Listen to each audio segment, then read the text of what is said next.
Well, for the record, again, my name is Ed Comeau. I'm the People's Representative to the State of New Hampshire House. I also represent Brookfield on the Planning Board, and I'm also a member of the Stratford Regional Planning Commission, although your district or your town actually belongs to the Lakes region, but basically it's doing the same thing. So. My name is Bill Nelson. I represent Wakefield, Ossipee, Effingham, and Brookfield. I'm also a selectman in the town of Brookfield, and I'm in my second term. I would like to start off with just basically saying that I really want to start people talking more, communicating, having it less formal, meetings like this. So I believe Bill most likely feels the same way, that you could probably most likely contact us at any time. I attend most of your meetings anyway, so I'm always available. Via email, telephone, I'll meet with you, talk to you about anything you want. And so I would like to start off by hearing concerns and open conversations about everything. Sure. I thank you both for being here. But one place that I do think this is valuable, and Ed, I certainly feel comfortable enough contacting you outside of the meeting as I would you.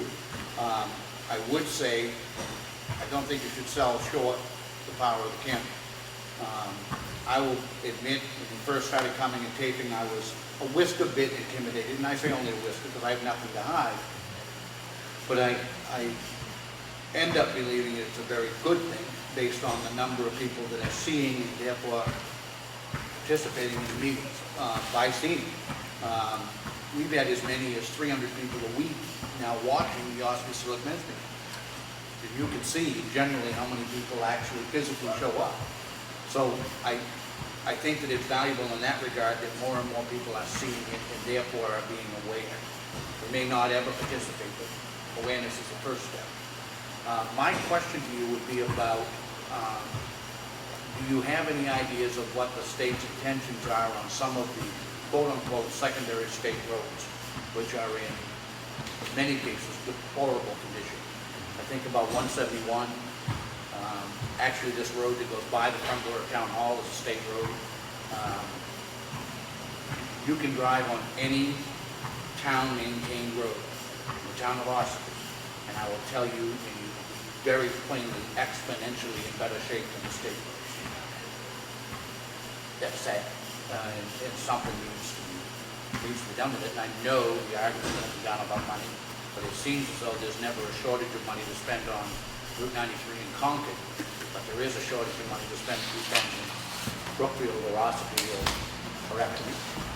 I think that comes to all the, totally agree with you, and it's amazing though, I think they need to fix them right, instead of skin coating them, the ones that they do work on, and you don't get your money back on those because it lasts a year or two and you're right back to where you are. And as far as the frustration with the money that's poured into 93, etc., it is very frustrating because they will say, well, we don't have enough money, even though they got this increase in the gas tax. And I'm concerned as well as yourself. Being that I serve on the Stratford Regional Planning Commission, I believe I said in the last meeting also, it is about money. The state receives a lot of federal money for their highways, and the federal government being $18.2 trillion in debt is, I believe Congress is coming to realize that they cannot be sending as much money that should be sent. People feel that what we send the federal government under the Federal Highway Act money that's supposed to be used for all our roads, that some of that money is supposed to come back. I don't know where it is. It never seems to come where it's supposed to go. At the Stratford Regional Planning Commission, it seems like a lot of time and effort is used for alternate transportation systems, rails to trails, bike trails, adding bike shoulders, all under the guise of what they call CMAQ priorities. CMAQ stands for Congestion Mitigation Air Quality.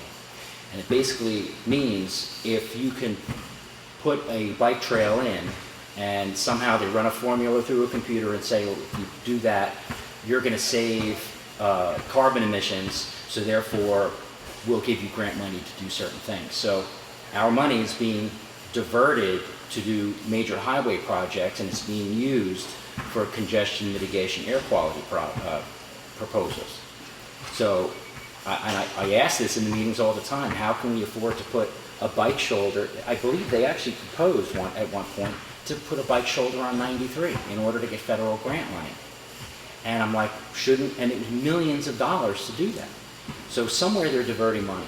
This is why it's imperative to engage your regional planning commissions, because the New Hampshire DOT is there and federal highways is there.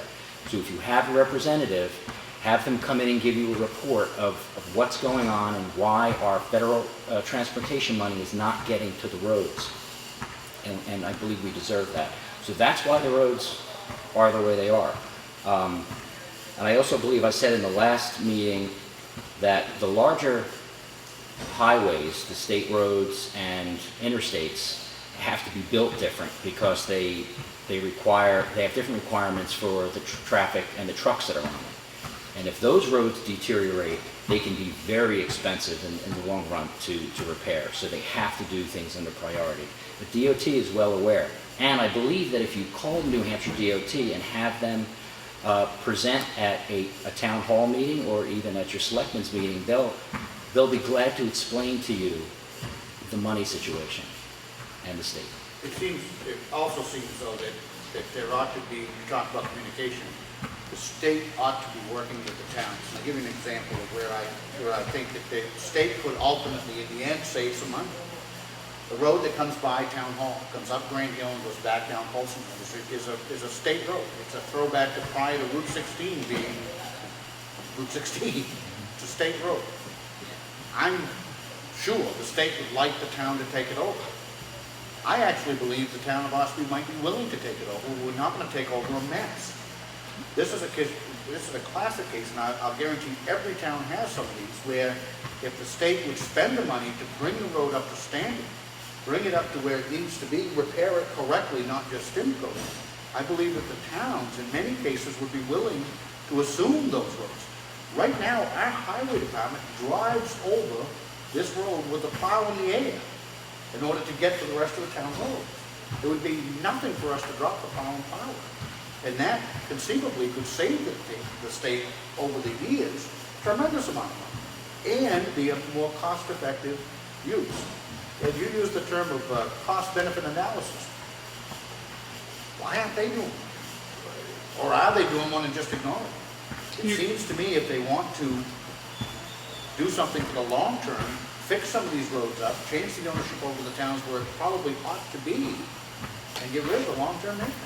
Well, you have to question at times some of the decisions they made. For example, going up by Hannaford and Rite Aid right across. I can't believe they allowed that. And if you've been out toward Epping, I had to go down that way yesterday, and they have different exits to restaurants, entrances to restaurants off the circle. I mean, it's bizarre that they would ever allow this to happen, and in this day and age, you would think they would have figured this out long ago, especially since a lot of those businesses are fairly new. You said Hannaford down here? Yes. They're changing that. Good. Irving is going to have their entrance right across from Dunkin' Donuts. Both of those will be right across from each other. And how about Hannaford's? They're going to come out there as well? They're still going to be able to go through there and go. The other lot will stay right where it is. The other entrance. Okay, which is a problem to me, especially people crossing from Hannaford over to Rite Aid. Well, That is very dangerous. I just can't believe they allowed have that. the same thing when they get from Dunkin' Donuts to Irving. Yes, you're right. But DOT made them move that entranceway down to there because originally it was about where it is on the end of the building. And they said, no, we want it down there. So you talk to DOT. They're the ones that said it.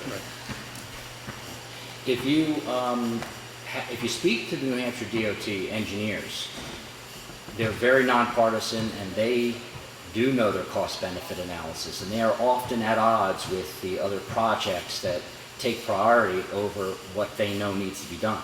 They know exactly how many feet of road they have. They know exactly how many feet of road they have. They know how much it costs to fix everything. They have that number. I wish they would share that generally with the public, so people would understand, which I don't believe people would mind, at least looking at the option of actually paying that amount straight, so they know where their money's going. That's what I always had a problem with, is the money seems to go into the government and it seems to go in a million different directions. If the public understood that it's going to cost, let's say, $1 million to fix all our roads, and that's all it's going to be used for, then I think people may accept that. But nobody really knows. It's a fight between the other projects in order to get federal funding. It seems to always be linked to federal funding. I believe you have an issue with the sidewalk in this town, that what is it, Complete Streets grant? Safe routes to school. Safe Routes to School. Now, again, that's a federal program, and I believe you found out that the federal requirement that has to be followed to build those sidewalks is extraordinarily expensive. It actually will end up costing us 3 times more to build the sidewalk under the Safe Routes to School than it cost us to build our own. That's Now think about what you just said. If the federal government is requiring that type of engineering throughout the entire state, you're basically, you could assume that the federal government is forcing us to make it 3 to 4 times more expensive to keep our roads up, if we want their money. I've said before, and I know this is the state level, but I've said before that Congress... Just to correct though, we're not getting their money, we're trying to get our money back. Well, I could start a whole other conversation about how the debt works and how it goes to the federal government, and that money isn't really coming back, it's being printed, but that's a whole other story. But I had hoped that Congress would look at the Federal Highway Act again and how it functions. Originally, it was supposed to be to keep all the states equal in their, to keep interstate commerce moving, and it seemed like a really good idea. But it completely changed its mission. Now it's all alternative transportation. It goes into, do you have North Bus here, or do you have the Blue Loon? Blue Loon. That's all CMAQ money. That's all federal money being used. It's subsidized, yes, by the state in some ways, but it's mostly federal money. You can't tell me the federal government is not forcing the states to spend more money than it should. Lots of money. Every town, Conway, I think, was the only one. But literally a fraction of what the actual operating was. The vast majority of that went to that federal grant. DOT came to us either in 13 or 14, I don't know if you remember, Rick. They said they were going to do Route 16, they were going to repair twin bridges, quote unquote. They didn't do any of it. They came up, paved 16, you come down 16 from about Kevin's down to about Jake's, I think it is, maybe a little further. You go along, brand new surface. Boom. They never skimmed it, right? They just put down 2 inches or an inch, whatever they wanted. Away they went. I believe the skimming is designed to stop moisture from entering the road surface, because once it does that, it deteriorates very fast. So I believe skimming is done just to do a delay, just to temporarily hold it together. You put an inch on. They put an inch on it. Yeah, top coat. Top coat. I think it's twofold. I think they looked at it that way, but generally the sealing of the cracks, they do in advance of the top coat, is supposed to keep the water out. And then the top coat, the finish coat, even when we do the town roads, or you do a parking lot or anything, that's your chance to take the impurities out, dips, and all those and everything that are created by a whole host of conditions, and make a good smooth surface on top of it. And that's what Donnie's saying, that doesn't always happen. It's like 25. They came in, scrubbed all the lines off, did tar, put the lines back on, and they paved it, and they had to put the lines back on. I was I can tell you contacted. from a town perspective, frankly, I know will back me up on this. We've spent a lot of money over the last 3 or 4 years on our town roads, working in particular on drainage and paving hills. And as a result, we can now experience torrential rain like we had a week ago with almost no damage. I mean, the old adage of, an ounce of prevention is worth a pound of cure, it really is true, especially in roads. We used to frequently, every year, a couple, 3 times, we would have major washouts on roads from rain. We don't have it anymore.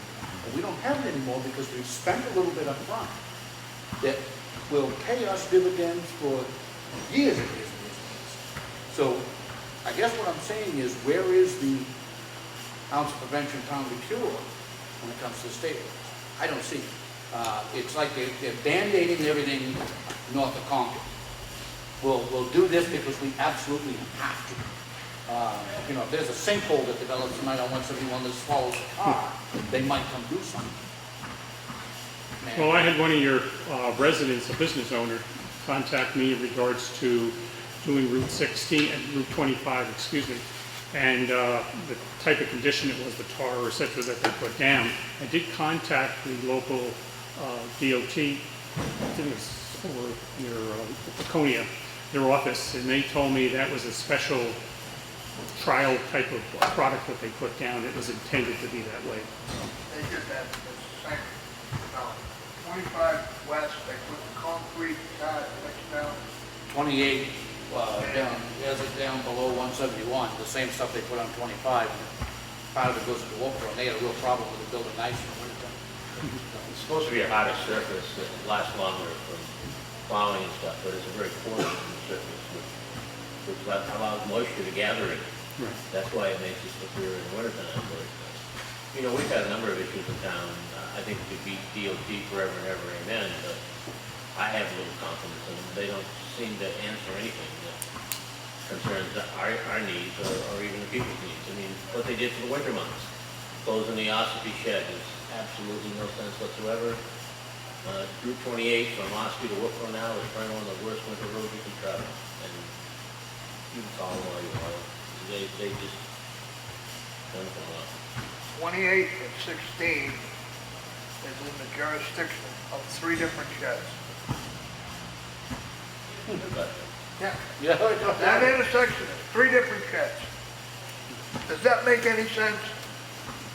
Wakefield, Tamworth, Wolfboro. No, it doesn't. Because we closed Ossipee. Now Ossipee's got a whole pile of dirt down there. They got salt still in the shed. They told me last year, we're not gonna use that. We can't use that.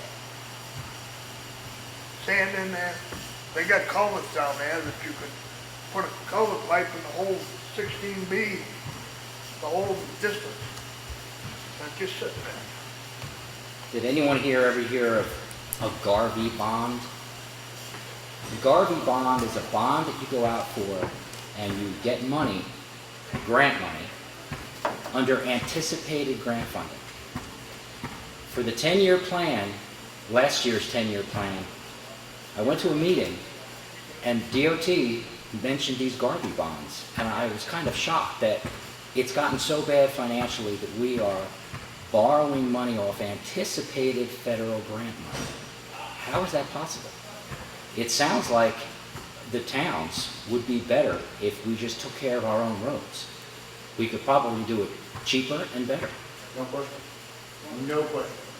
And I And that's, I guess that's my point.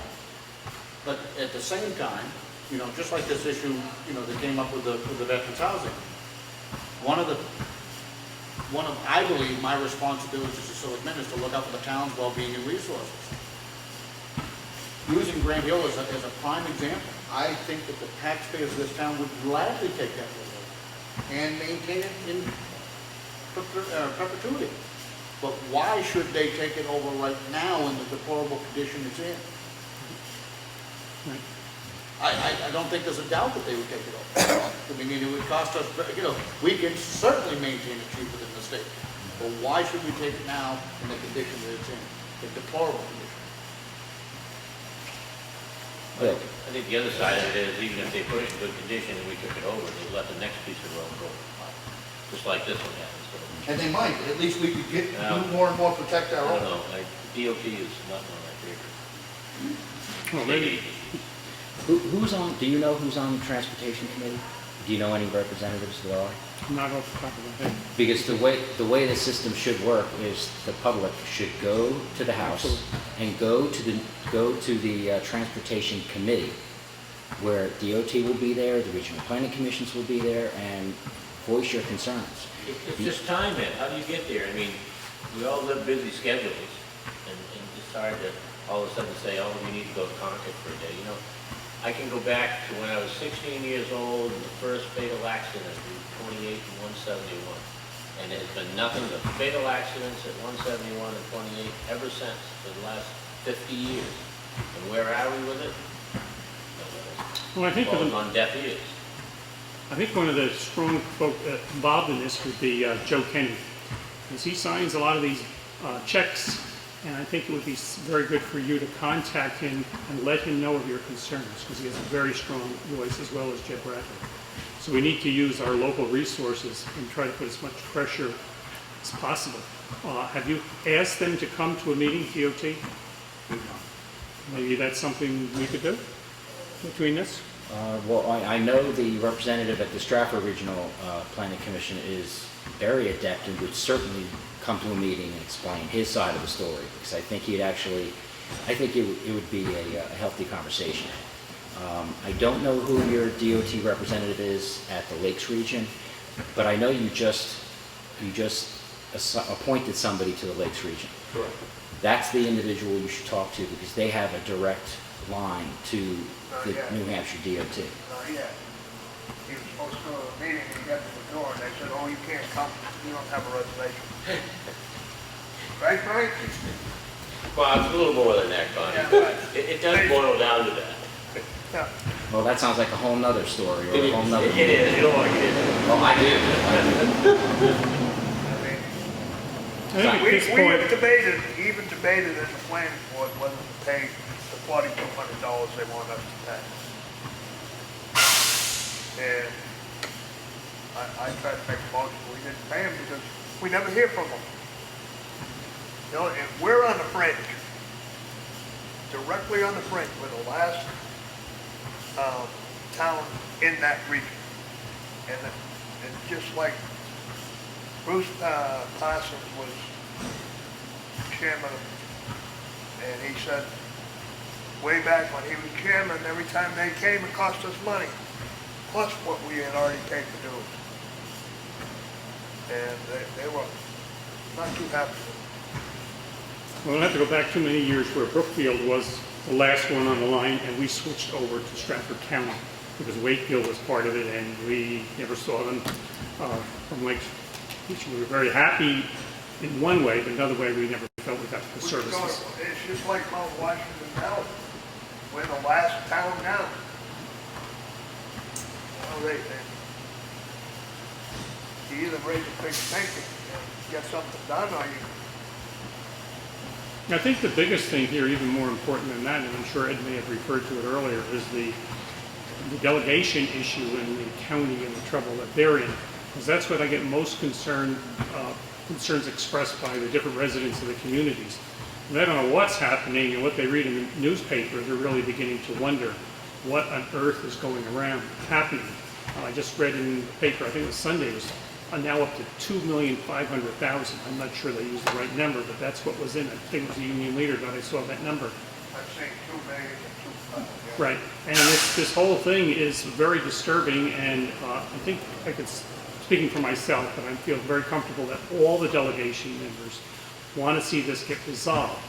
And the problem's been around for a while, and it's being uncovered one step at a time, and I have to thank Ed for his videotaping.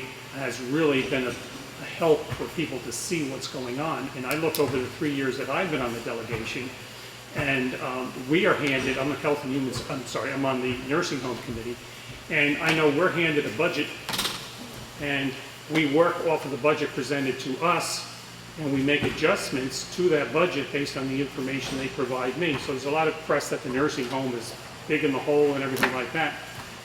We used statistics. There were 2 years. The commissioners used 1 year's statistics. We used the years before. And I guess we were being very optimistic.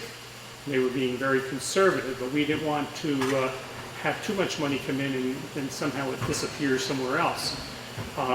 In essence, I have to give them their credit. They were correct. We were correct as a delegation or as a committee where we came from, because we had all these improvements that we saw as a very good potential to happen. Well, a lot of them didn't happen, and a lot of other things, besides the contract and other issues came with people leaving, people unanticipated things came, which overspent on the expense side. I can buy that as far as part of that $2 million. To me, that's something that we have to cover. I can also understand a few things here and there, but what's very frustrating is where that $500,000 that we thought we had extra, we were told continually we had $500,000, and at one point I think it was up to $1 million that we had set aside in an account. All of a sudden we don't have any. And the state's coming in and looking at the situation. And we had a meeting, you weren't at that one doing your taping, but we had one last week, or the week before, for the nursing home. And one of the commissioners was very upset that the way we felt we were being disrespectful with the new county administrator. And I think the frustrations of the committee members came out. We've been hearing all this stuff for so many months, on, and we're not getting anywhere with answers. So the people on that committee, I think, were so frustrated that they expressed, I think they were actually, I don't think they were anything against the new administrator. I think we all appreciate his coming on board. But all the issues out there keep people make excuses for, we're not getting the answers that we need and that we wanted and that we should have. And there's some very good members on there that pick away at this stuff and they see glowing errors. Why didn't this match? Why are this number doesn't add up to this column? And But why, Bill, and that's all well and good, and I don't want to beat up on no, necessarily the past, but the fact of the matter is, the reason that they're in the boat that they're in is there was nobody looking. There was no audit. I Right. can't quite frankly even fathom, in this day and age, this town going more than 8 years. We do it every year. I can't even imagine there not having been an audit. I And totally a lot of agree. the people, quite frankly, who seem to be taking the most umbrage, have been on that delegation for years and years and years. Why the hell didn't they ask for an audit? Why didn't they get any? So there's a lot of finger pointing. I will tell you from the outside looking in, you mentioned it a little bit earlier, about our conduct of this meeting here. I am continuously disgusted when I look at the meetings as they're taped at the county, for the lack of decorum and the lack of decency between people. They ought to remember that other people are watching, because it is pathetic. The snide comments and the attitudes. I realize there's no shortage of egos in that room anymore some days than there are in here. But they ought to remember that they're to do the people's business, not snipe with one another. well, you mentioned the audit. It's a perfect example of the audit not being done. I know from my position as somebody on the delegation, we were handed a budget. That was not in it. I don't look at the budget to say, oh, you forgot to put this in or out. I assume what they're handing to me is what they want and is accurate information, the numbers. That's an assumption I made. I probably shouldn't have made that assumption. Well, wouldn't you as a delegation member want to see a copy of the yearly audit? I mean, how else do you determine? I mean, our audit goes into much more than just are all the dollars and cents there. It examines your policies and your procedures, and now is your purchasing policy protecting the taxpayer? I mean, it goes into a lot more than just simply adding 1 and 1 and coming up with 2. I can't quite frankly imagine that somebody there wasn't saying, where's my copy of the audit? What you're experiencing is the separation of powers. There's a separation of powers and authority between the commissioners and what their duties are and the delegation's duties. The delegation is only technically supposed to just okay the budget or not okay. That's all they're voting on. They're not supposed to tell the commissioners to do anything except the budget or not. That's it. So just to be fair, in the past, the delegation did not have, it didn't have the, not the authority to, but it didn't have the task to go in and look to see if there were audits done, because that's actually the function of the commissioner's office, meaning when it gets to the delegation, that should already be done. It's in the RSA to be done. So I believe in the past, the delegation assumed that that was already done. That's what happened. Now, the separation of powers is important because it keeps everybody doing the checks and balances correctly. The problem is there's that lack of communication, and you have that, you call it a lack of decorum. I believe it's a good thing that people are arguing. Yes, even though they should be getting things done, but there needs to be more of a debate. But I don't have a problem with arguing. I mean, listen, I can be as spirited as anybody. When I talk about lack of decorum, there's a difference between debating and having spirited debate and being nasty with one another. And it seems to me that several members of the delegation, as well as members of the commission, I mean, there's not fault to go around, and I'm not pointing. They just need to remind themselves that they, one, that people are watching, and two, that they're there to do the people's business. Not exercise their own egos. now, on a positive note, I don't know how I can remain hopeful with everything I've seen for 5 years. But what's hopeful is, just like an addict, when you discover you have a problem and you admit it, you solve it. That is the first step. And I believe what you're seeing is the delegation and the commission understand now people are watching. So watch how quick the behavior begins to change. The DRA has gotten involved. I like your optimism, and I hope you're right. But Oh, it will happen because it's not going to they're happen. gonna solve it. I'm not saying that they won't finally, at some point, identify the amount of money, and they're gonna have to come up with it someplace. I mean, let's face it. Absolutely. So I believe they can solve that. I think the larger issue is I don't see currently you having a board of commissioners and a delegation prepared to work together. And I think that's what's sad, and I think that's what's slowing down the process. You know, there's too many people sitting back wanting to point fingers at who did what. As you just said, we are where we are. And I think you can point to a bunch of reasons why we got there, but the point is now to fix it and move forward. I would like to know, you know, I mean, Bill, how much are the Brookfield residents going to have to cough up with this $2.5 million? How much are Ossipee residents going to have to cough that up? You know, this last year, I'll give you an example, we worked very, very hard to cut our budget. We cut $105,000 out of our budget, our town budget last year.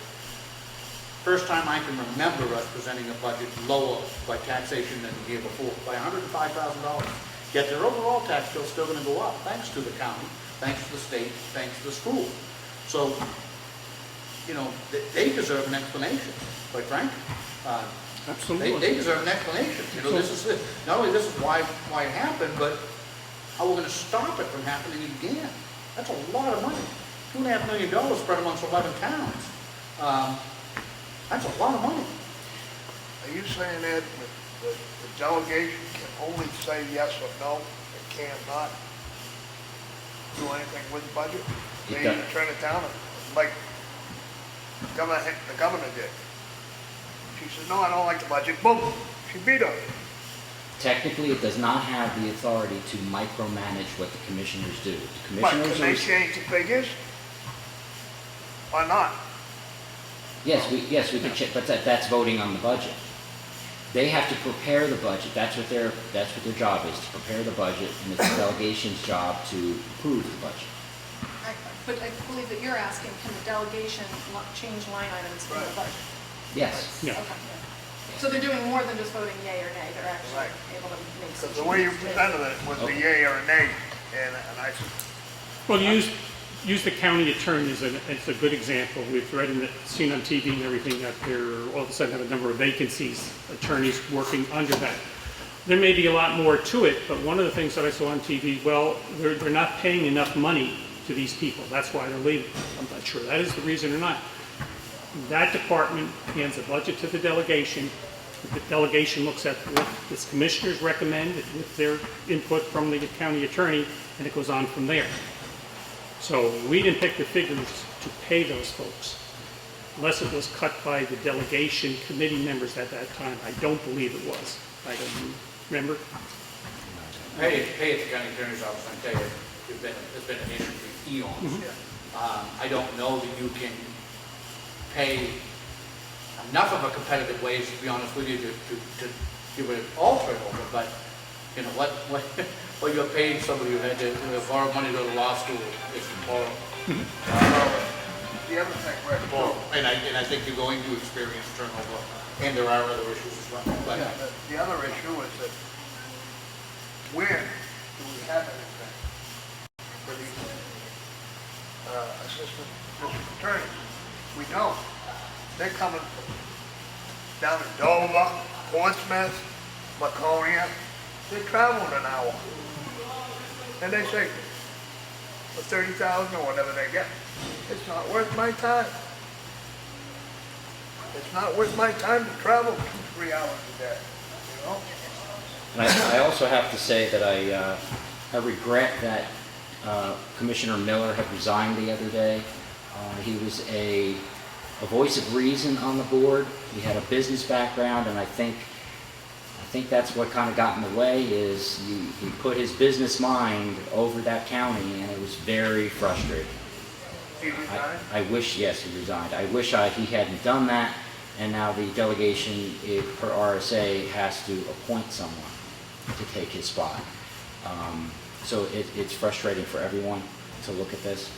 About the 2.5 million that people keep talking about, how much money that is missing or that there's a deficit. I would rather not quote on anything about finances of the county now, because I don't think anyone really knows. We don't know the exact numbers, and we don't know if taxes are going to go up or down. I don't believe the delegation had. And when will you?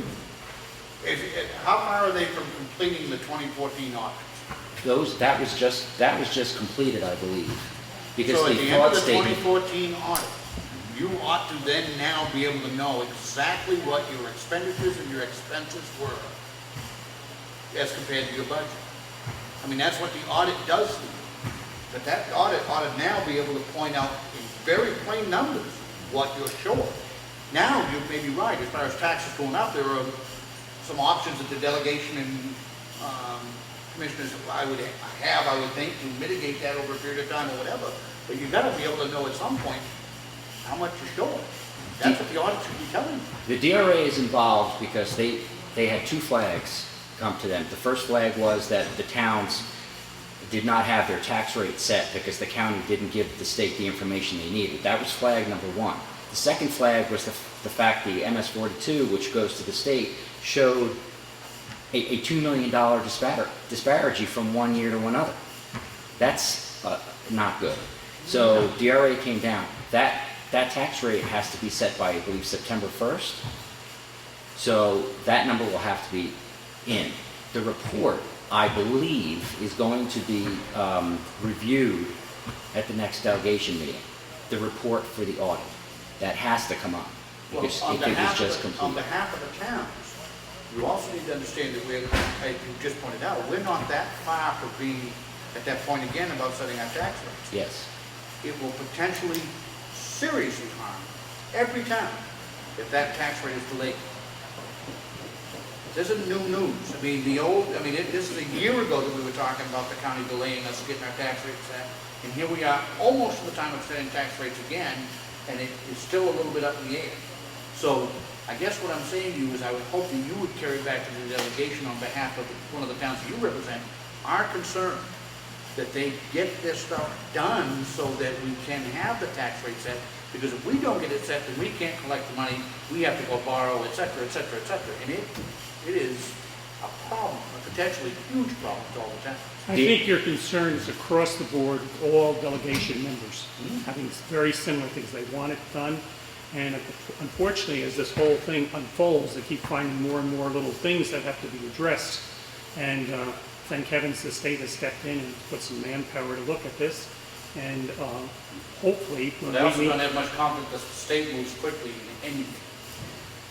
Again, the separation of powers. DRA has a responsibility to get those tax rates set. In fact, we were told by John Beardmore, who is the commissioner of DRA, he told the delegation he has the authority vested in him to set the tax rate if the county is not doing it. So the number one priority is to make sure that that information is going to get to the state on time.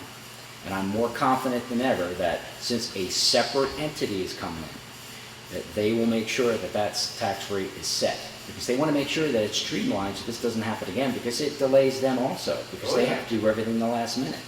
And they would rather get that tax information from the county, not do it themselves. They don't want to do that. In fact, I think John Beardmore said he never, did he say he did it once, that he had to actually set it? Yeah. I believe it was once. So it's not something they want to keep doing. Plus, then they have to expend their own funding in their budget to do it, so they don't want to do that. So I think we're heading in a good direction with the taxes, about setting them. And I think we're heading in the right direction to finding out, again, we have to know what happened. To say that we're going to raise everybody's taxes to fill this hole, yeah, it sells newspapers, but we have to know the facts first. So we need the audit, we need to know where the money, this may be something very simple. It may be something really complicated. So, but we don't know that. So I don't know why you hear this in the press, because they want to sell newspapers. Well, they do and they don't here, but I mean, on its surface, if you are, right now, if you are $2 million short of the money you need to pay your bills to the end of the year, that's not being sensational. And that's what's being reported. If it's at all accurate, is that they used 2015 money to pay 2014 bills. That was what was reported, I think, even in your delegation. Houston, we have a problem, because if you've used already part of the 2015 appropriations to pay 2014 bills, unless you've got a print press down there like they do in Washington, you're not going to have enough money to complete your 2015 bills. In that case, I was told that the treasurer, the previous treasurer, borrowed off the tax anticipated note to pay expenses. Correct. I believe that was it. Right. I think it's like $17 million or something with a line of credit through that he can draw from, and that was voted by the delegation for him to be allowed to do that, because they don't get the money till the end of the year. So that's how they work it. There are a lot of questions that we need answered. And when will the audit be published online, or is this something where we're going to have to put in a request for it, or? Yes, all audits have to be publicly announced. Yeah. Can I ask you- Get a look at it, Is I it gonna guess. be online? Yes, the audits that are already completed are actually on the website now. Ed, you can refresh my memory, because I recall, if I'm correct, that when the little reports come out that the county sends out, as a delegation member, I didn't get one. The annual report? Right. Did you get one? No, but the annual report is on their website. Right, but if my memory's correct, we were expecting a copy to be sent to There was a us. conversation around that they would be saving money on Yeah. publishing copies. With all the money issues, I think they could have sent us a copy, you know. Send it out yet. Really sorry I was so late. Oh, but boy, you missed the good stuff. One of the things that originally they said was, and they were carrying it forward, was what money was owed due to not being collected in the Roads are the big issue. stress report. Roads are the big issue. Oh, you're talking about the, And that's where they got this surplus from. And the other thing you all discussed this the last time, and I just want to bring it up again, is this gas tax that was increased. I don't mind paying, increasing my gas tax if it's going to roads. But if it's going to this one and that one and everybody else instead of roads, why did you pass it? I didn't vote for it. he didn't vote for it, and I would never have voted for that, because I mean, the money should be, I think it's disrespectful to tell people one thing and then do another. yeah, And all the money for the gas tax should have went to what people were told it was going to be for. And it wasn't. It goes into the other state agencies. And that's the part I think everybody, that's why I would never have voted for that. I apologize for being so late. Something came up at the last minute, so. For the record, could you state your name? Jeb Bradley, how are you? Good. The big issue that came up was the roads, the Yeah. condition of the state roads. I mean, look, I didn't vote for it either. The gas tax did pass last year. In the final budget that was approved, which the governor vetoed, there's actually more money for roads than she had proposed in her funding. We use, a new source of federal low-interest loans to bond Route 93 in particular at a lower rate, so that's allowed more distribution of funds. That being said, we have a long ways to go to catch up on roads. The problem that Ed raised, and I'm sure you've talked about, is the Department of Safety taking significant amounts of money out of the highway fund for state police primarily. We've taken a first step toward, curbing that, but it's going to take some time to wean them off of it. I had legislation last year that passed the Senate, didn't pass the House, that would have done it over 3 budgets, and that's what we're going to have to do, but we can't do it all overnight. But I agree with you.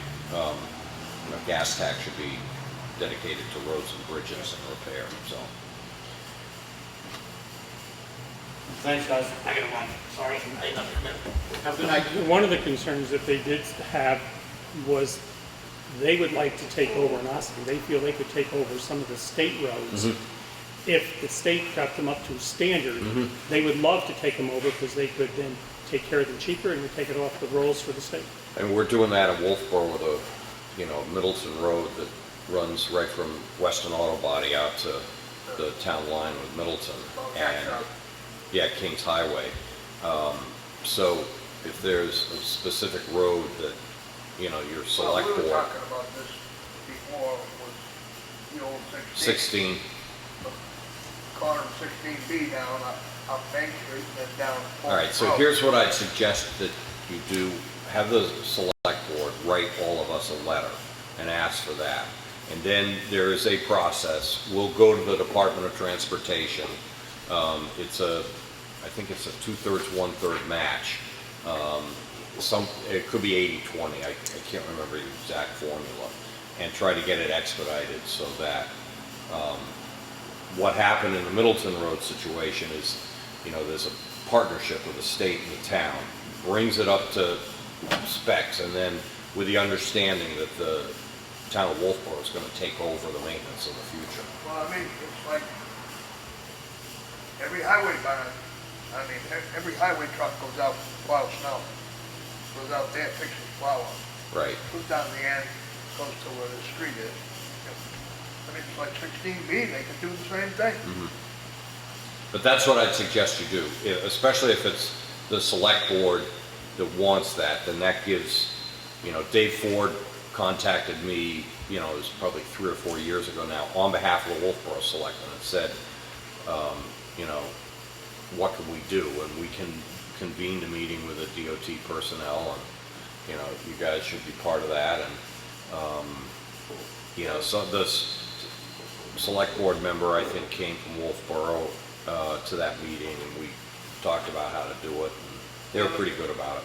The other thing we brought up, 16 and 28, the intersection, that's serviced by 3 different sheds, where Ossipee used to take care of it. It's terrible. Out by Rite Aid and Hannaford's. Yep. Wakefield, Tamworth, Multboro take care of it. In terms of plowing. Yep. Multboro plows down to 16, stops. Wakefield comes up, stops. Well, again, my suggestion would be put that in a letter, and we can address that also with DOT to try to, that's just, better use of existing resources as opposed to having to change anything. So, Because Ossipee, you can take care of the Wakefield line, all the way Right. to the Wolfboro line, all the way up to the Tamworth line, and then they said, oh no, we got to shut it. okay. That's what I'd suggest. And then we have something to go on, we can bring it up to DOT people.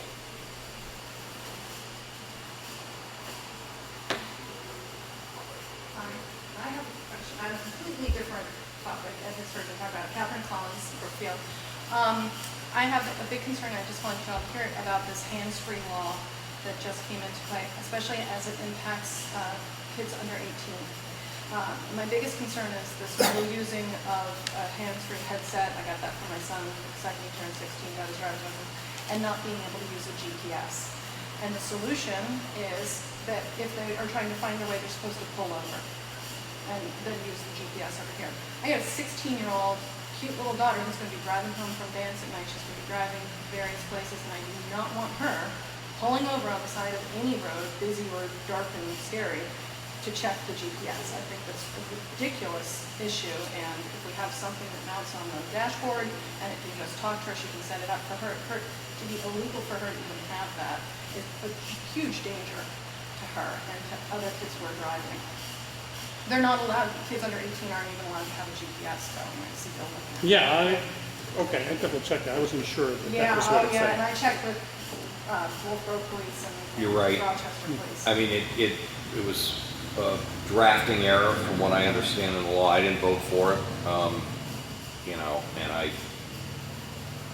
we all have to comply with it at this point.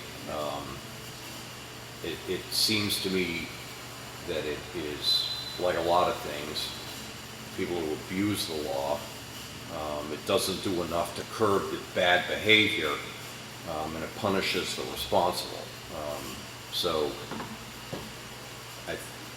I know that Senator Stiles and Booten are well aware of the problem and are going to try to put in legislation next year to fix it. It just went into effect, obviously, July 1st.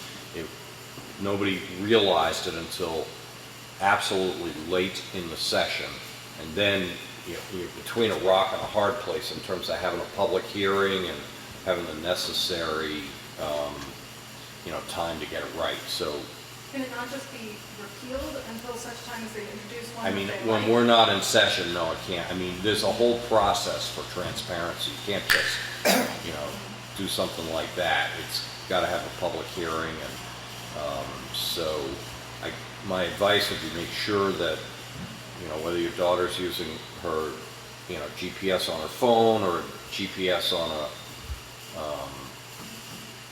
that she triggers the information in before she starts. But they're not even allowed to have it running. She can. Oh, that's right. I'm sorry. Yeah, Yeah, you're right. she can't even have it up to show her where she's going on these dark roads at night. Now, I attended the hearing that they had on the House side for that. I'm not on that committee, and I didn't catch that part of it. I heard everything else, and everything sounded good to me, but I was unaware or didn't pay attention. For something like- I have a Bluetooth headset to catch my call. If I call and say, something's happened, come here, she can't pick up the phone.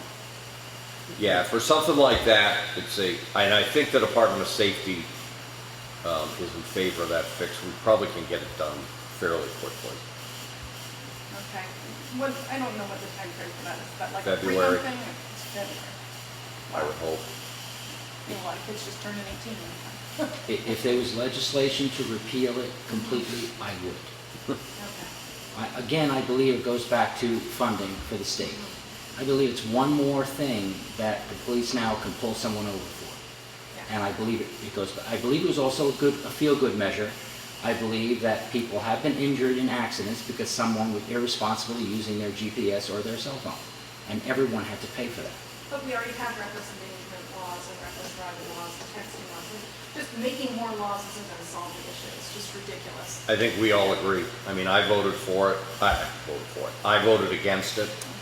It passed the Senate, I think, 15-9. I was one of the 9 that just thought, like Ed said, the responsible should not be, punished to try to get at the irresponsible. And we already had, I thought, a law that was working fine, distracted while driving. So you could be eating, you could be turning around, look at something in the back of the car, whatever. There's any number of things that would cause you not to, it's not just use of a, I'm going to differ with the two of you. I voted for it, not realizing that one particular problem. But I voted for it because, and since then, I don't, other than the fix being needed, I think it was a good thing. And one thing I hear from everybody, I got to be careful that I'm not using my cell phone. People who always were using it while they were driving. And so it has made an impact where they were not aware or didn't care about the other laws. They know I can't hold that up to my hearing Well, with the exception of the 18-year-old thing situation that you talked about with your daughter, technology is largely catching up now. True, So that true. between Bluetooth and Yes. consoles and cars and things like that, you can do both. And I can't even say the next generation, I'm talking several generations now, because I'm gonna be 50. They don't do what we do when we get on the phone and hold something up to our ear. We grew up in a time where you would just shut yourself down and you could shut down your visual cues and you would hold the phone up and you could ignore everything else. Kids these days, they grew up with it, 20-somethings, 30-something, they grew up with this technology, and I had a cell phone in 1991, right? It's been around for a long time, so projecting that they're doing what we do when we're on the phone on them is inaccurate at best. I don't have a Bluetooth, one of the old timers, the old ones, so. My husband's a software engineer, he just got a smartphone for Christmas, because we couldn't stand it anymore. No law is going to correct personal responsibility. It's not going to work. You could try to do it, but each time you create a law to curb someone's behavior, it decreases people's ability to understand consequences. I believe it's moral hazard is the word. Without that guardrail, if there's no guardrail on the side of that road, people don't seem to fly off the road. It's when the guardrail is there, it seems like they hit it. You're not creating a society where people can think for themselves. You're creating. You just ask people, am I allowed to do that? They say this with everything. So I don't think it's the right way to do it. Society comes to the point today that new law, take care of it. Just like the president says that because of the latest shooting down there, we need more laws. You can put all the laws you want on restriction of guns and everything else. Criminals not going to obey it, but the law-abiding citizen has to. So he's at a disadvantage now. And I mean, when you go down the road and you see policemen still using their phones, that's what bothers me. I don't know who did it, but it was actually, it was killed on the House floor, but there was a bill that said you could not be driving with a dog on your lap. That was actually legislation. Well, you see a lot of people with a dog hanging out the window, driving, and they're in the driver's side of the window. But distracted driving. We cannot make a law for every possible thing that somebody could ever do. We can't regulate. People just need to have some personal But I think- responsibility. I It's think- absurd to kind of list all of these different things. I think when they made that law, though, the right thing you did was nobody could have a handheld, policeman or otherwise. The only thing is, I don't know whether they can still pick up a microphone and call. Yes. Yeah, you're allowed to use a CB radio, anything with a microphone. You can. It's the data entry part, I believe that's what it says in the law, is nothing, no device, any device that requires data input is how, I believe that's how it reads. Yeah, and you can actually one-touch your phone. So for instance, like my phone, if I go like this, whoops. So you can use You have to Siri. hold it. You have to hold it. Yeah. So like that, and then call, and then that's fine, as long as it's not in my hand. So if it's in my lap, I can do it. Well, you can look down. Yeah, exactly. You're up here and pressing a button up here when I I'm know, looking out. I know. It's kind of ridiculous. Yeah. It's ridiculous when we have, I recently went on Google and I typed in heroin deaths in Manchester, I believe. If you do that, it shows a Google map and it has a mark on the hundreds of people that are dying of heroin overdoses and who were administered Narcan. Here we are talking about hands-free devices and hundreds of people are dying. We're talking about firearms and hundreds of people are dying of heroin. For some reason, there's a huge disconnect. It's such a enormous issue to get your head around that people are deflecting in a million different directions. Okay? 3 weeks ago, I told the selectmen, I said, well, why don't you write to the governor, tell her to take over Lakeview. Nice rehab. They're shutting down. State shut them down. Buy it out from them, you got a beautiful rehab.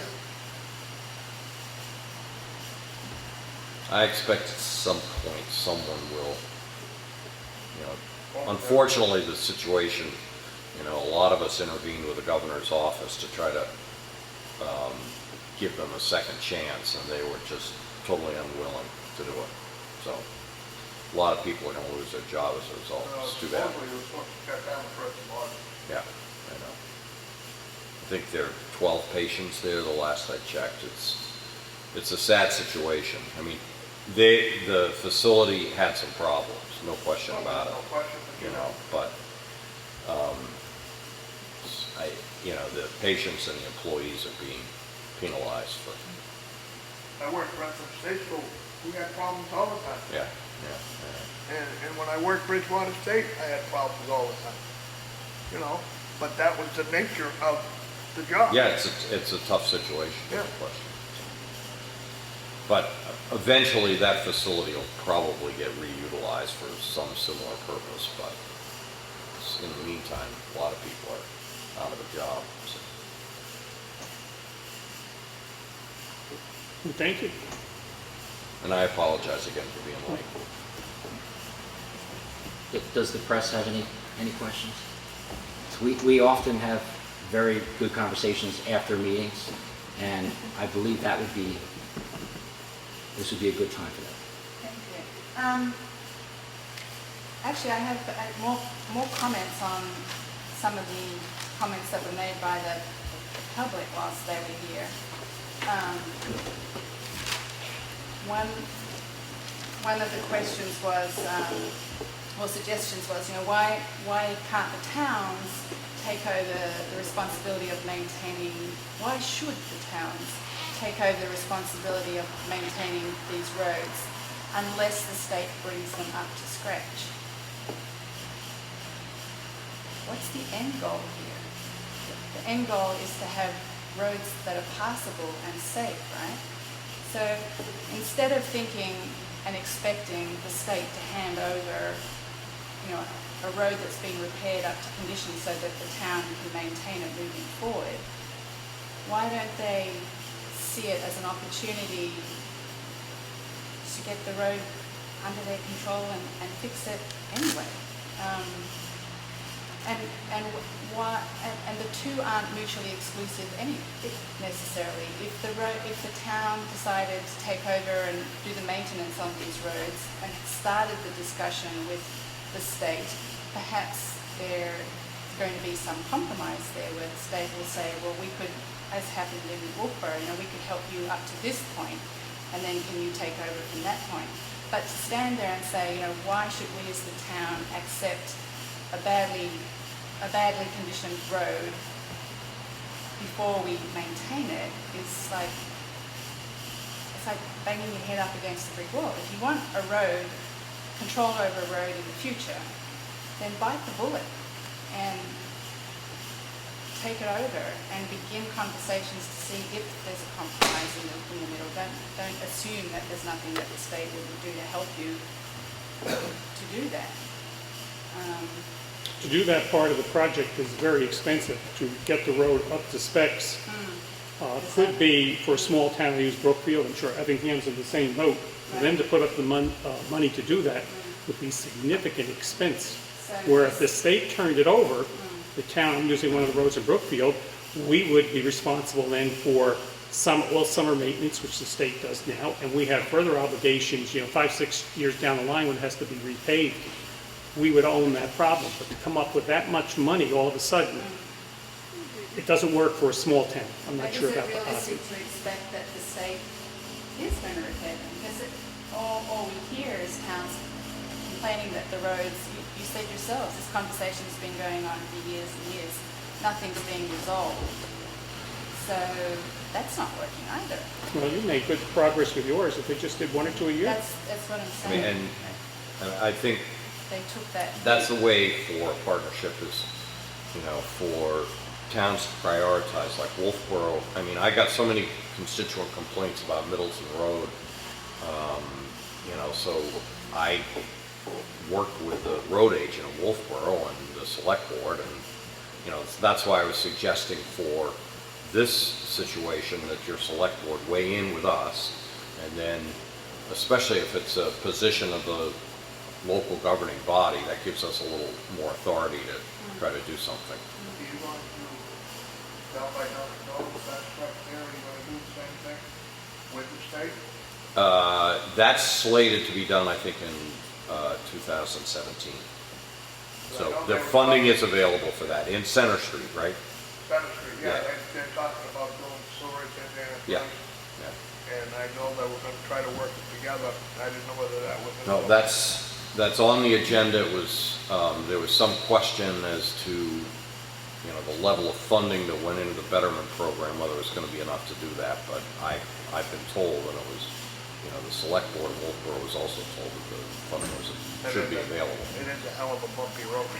Yeah, I know. Now, We'll have to stone them. Wolfboro belongs to Lakes Region Planning Commission, correct? Not Yes. Stratford. Yes, that's right. 'Cause they have the 10-year plan that they work on. Right, and next year, we'll revisit the 10-year plan too. I mean, that happens every 2 years, so.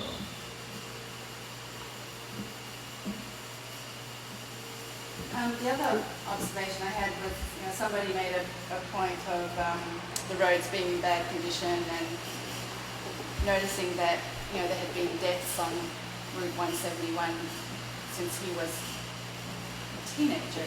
And the suggestion from you guys was that, you make the time, or the town makes the time to go to Concord to talk to the appropriate people.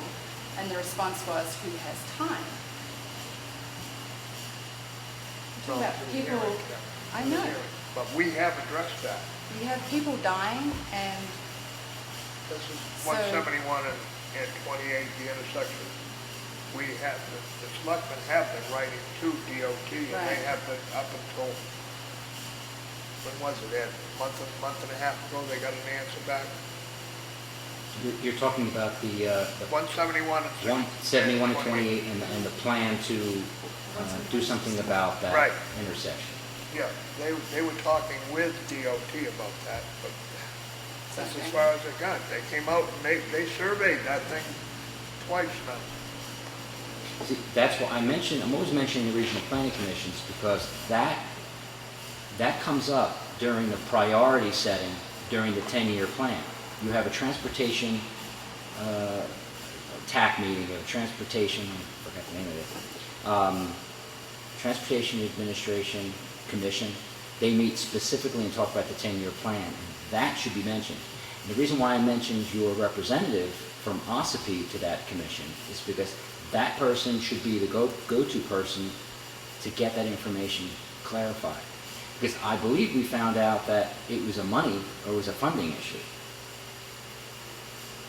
That it had a fit, it wasn't fitting with the 10-year priority. Well, they couldn't decide whether they wanted to put they were talking a rotary, then they were talking third lane, then they were talking something else. A light, I think they A talked light, about. and they refused to put a stoplight in.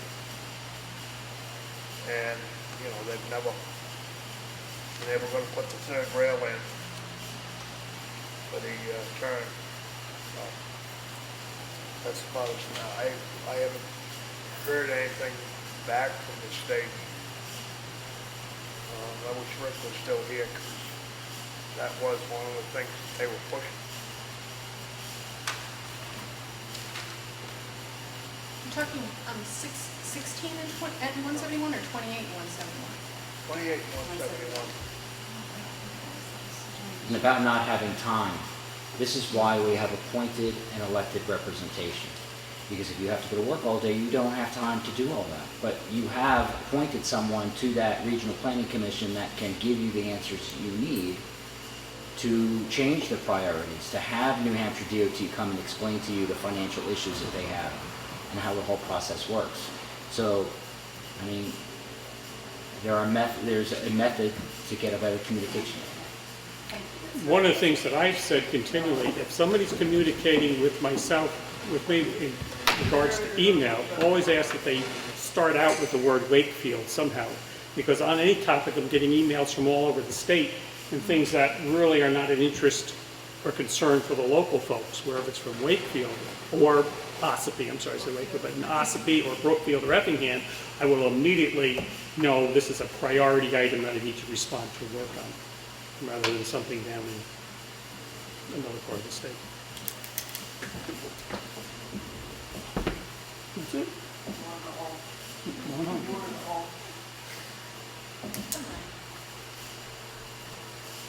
Anybody have anything else?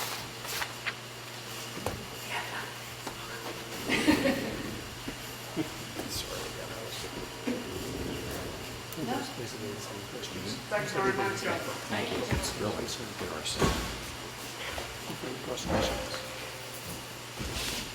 The county is getting crazy. County issues are getting crazy.